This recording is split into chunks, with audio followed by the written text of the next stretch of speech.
new recommendation for business continuity has been outputted last summer, and Swiss banks have until this September to implement it. Olivia Gaudin is in the studio with me just now to tell us more. Olivia, welcome to the studio. Thank you for the invitation. Lovely to see you. Now, you say that the business continuity plan is a must-have, but what are we really dealing with here, and what is this new recommendation bringing about change-wise from previously? Well, in fact, the Swiss Bankers Association has issued this recommendation to promote some best practices regarding continuity management. So in fact, here the regulator is simply following Basel Committee conclusion and considers that every bank must be ready at any time to face any interruption of the activity coming from a terrorist attack, a pandemic, flood, fire, natural disease. So therefore, yes, it's a must-have. It's a prerequisite today to have a banking license in Switzerland. Bank cannot escape to it. Okay, so it's in order to protect from very many things, but establishing such a plan could be expensive, could be difficult to implement, and may actually never be used. What are the challenges of getting a good plan? Yeah, you are right. It's definitely a heavy project.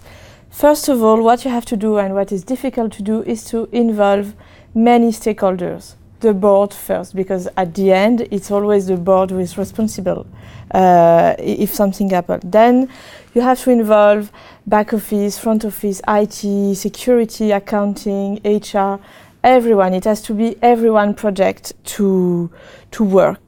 Then when this business analysis is done, you have to define the communication plan and who will be responsible when the crisis happens. And then you have to test. And it is advised to do a full test, not only IT, at least once a year to bring people work on the backup sites and to do it every year. And then one challenge, you have to keep it updated because the plan has to evolve, in fact, with the company. So new resource, new product, new process, the plan has to be modified. Otherwise, within 18 months, it is obsolete. Now, it does sound quite overarching, but I guess the more you put in, the more you get out. But these sort of plans, they normally cover, man-made problems, things that could go wrong, that, human nature, basically. What about disruptive events? How does it cater for those? In fact, disruptive event as part of the disaster recovery plan. So, this is the process by which you resume your business after a disruptive event. The event might be something huge, like an earthquake, or something small, like a computer virus and software misfunctioning. Given our human tendency to see the bright side, leaders always consider the event unlikely to happen. So this is why the disaster recovery is a full part of the business continuity planning, and the business continuity planning suggests a more big approach to make sure you can always make money.